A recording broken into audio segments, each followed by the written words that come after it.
हम अक्सर आवाज़ों को अपनी यादों से जोड़ते हैं। माँ की ममता, पिता की शाबाशी, दोस्तों की हंसी। पर क्या हो अगर वही आवाज़ें किसी दिन आपकी सबसे डरावनी याद बन जाएं? यह कहानी है अदिति की, एक 21 साल की लड़की जो अपने अतीत से भागते हुए भविष्य की ओर बढ़ रही थी। लेकिन किस्मत उसे वहां ले आई जहां आवाज़ें सिर्फ यादें नहीं रहीं, बल्कि शिकारी बन गईं। अदिति दिल्ली में पढ़ाई खत्म करके अपने मामा जी के गांव बिसरापुर जा रही थी। कुछ महीने पहले ही उसने एक कार एक्सीडेंट में अपने माँ बाप को खोया था। अब उसके जीवन में केवल मामा ही उसका सहारा थे। बिसरापुर झारखंड के एक दूरदराज इलाके में बसा छोटा सा गांव था। जब अदिति की ट्रेन वहां रुकी तो जून की गर्मी के बावजूद वहां की हवा में एक अजीब ठंडक थी। स्टेशन पर मामा जी खड़े थे, लेकिन उनका चेहरा हमेशा की तरह शांत नहीं था। बिना ज्यादा बात किए वो अदिति का बैग उठाकर सीधे गाड़ी की ओर बढ़ गए। गांव से बाहर जंगल से सटे एक पुराने खपरेल वाले मकान में मामा जी रहते थे।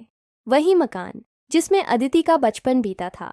दीवारों पर धुंधली तस्वीरें, झरोखों से आती हवा की सीटी, सब कुछ वैसा ही था। थकी हुई अदिति ने रात का खाना खाया और जल्दी सो गई। रात करीब 2 बजे उसकी नींद खुली। चादर नीचे गिरी थी। जैसे ही वह उसे उठाने झुकी, बाहर से किसी ने पुकारा, अदिति, ओ अदिति। वो ठिठक गई। यह आवाज़ उसकी माँ की थी, वही नरम, सुकून भरी आवाज़। लेकिन यह मुमकिन नहीं था। उसने खुद को समझाया कि यह बस सपना रहा होगा। अगले दिन बाजार जाते वक्त अदिति ने देखा कि गांव का माहौल अजीब है। गलियां सूनी थीं, बच्चे नहीं खेल रहे थे और औरतें घरों से बाहर नहीं थीं। जब उसने मामा जी से पूछा तो उन्होंने बात टाल दी। हर रात अदिति को अपनी माँ की आवाज़ सुनाई देती, कभी दरवाजे के पास, कभी खिड़की के बाहर। एक रात जब वो छत पर गई तो वहां का बल्ब अचानक बंद हो गया। तभी वही आवाज़ आई, अदिति बेटा, ठंड लग जाएगी, नीचे आ जा।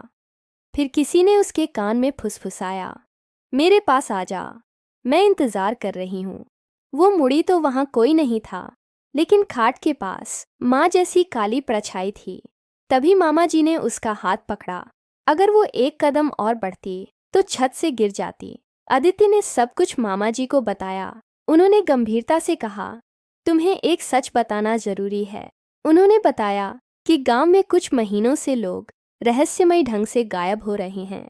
बुजुर्गों का मानना है कि यह निशाचनी का काम है, एक आत्मा जो अपनों की आवाज़ में बुलाकर छलती है।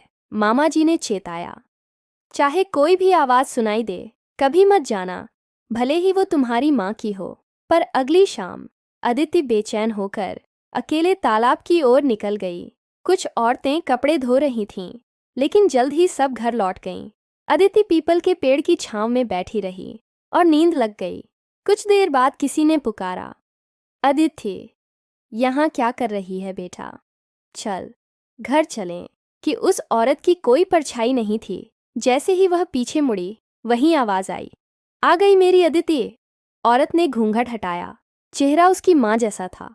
अदिति दौड़कर गले लग गई, लेकिन वो चेहरा बिगड़ने लगा। लाल आंखें, बिखरे बाल और डरावनी मुस्कान। वो माँ नहीं थी, वो थी निशाचिनी। अदिति की चीख सुनकर मामा जी वहां पहुंचे, लेकिन तब तक बहुत देर हो चुकी थी। वहां सिर्फ अदिति का मोबाइल और दुपट्टा पड़ा था। पूरे गांव में खोजबीन की गई, लेकिन अदिति का कोई सुराग नहीं मिला। सुबह करीब 3 बजे जब मामा जी थककर तालाब के किनारे बैठे थे, तो एक हल्की सी आवाज़ आई, मामा, आप आ गए। अदिति की तलाश आज भी जारी है। गांव में अब कोई रात को बाहर नहीं निकलता, क्योंकि यहाँ हर किसी के कानों में कभी ना कभी कोई अपना पुकारता है।